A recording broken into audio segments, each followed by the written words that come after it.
mlikuwa wewe na Mheshimiwa Wetangula.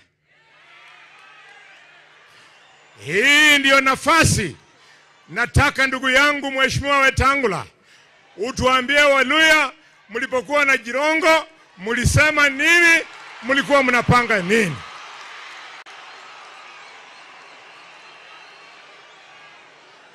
And Mheshimiwa Wetangula, let me tell you,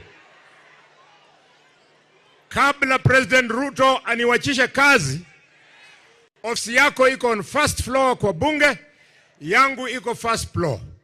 Wewe unapoingia katika bunge before 6, the whole of last month, nimekuwa kwa ofisi yangu hapo chini. Wewe ukiingia, shortly after nilikuwa nikiona vile vile Jirongo anakuja kwa ofisi yako, mnakaa hapo half an hour, 45 minutes, 1 hour. Tell us what business you are discussing with Cyrus Jirongo. Masengeri Mwenweru.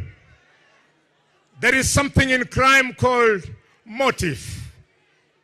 Jirongo has either died because of politics or because of business. If it is business, muzungumze mambo ya dhahabu. Because Jirongo, the last meeting I had with him with breakfast, he told me, ambia George Natembeya, mkatae, hii dhahabu imepatikana nyumbani, musiachilie, we want lawyers through me Jirongo to mine that gold ourselves.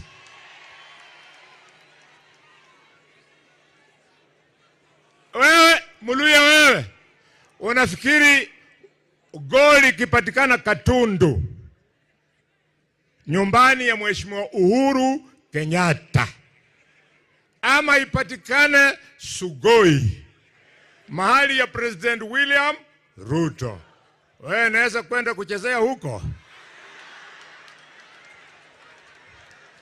Ndino namwambia mwenye bana Waluya, Jirongo believed in 3 things.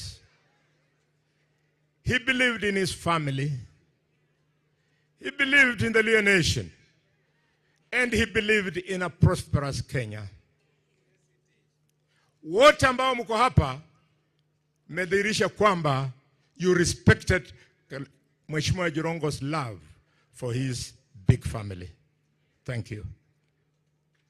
Na wale ambao mko hapa wengine mwenye mnakubali kwamba Jirongo wanted a strong, great Luhya nation, musisikie vibaya wakati tunasema kwamba vile Jirongo alisema tushikane.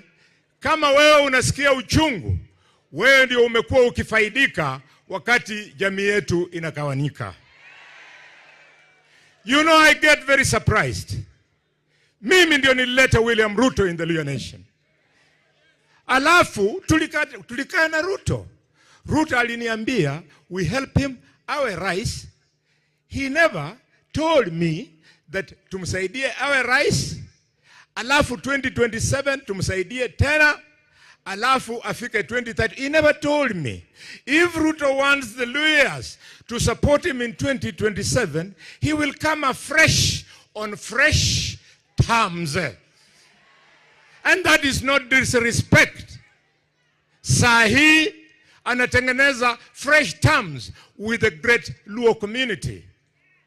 He is struggling to make fresh terms with the great Kikuyu community and other communities. How can Musalia from nowhere say, sisi tunaunga mkono Musalia, mlikuwa wapi na Waluya wakikuambia hiyo?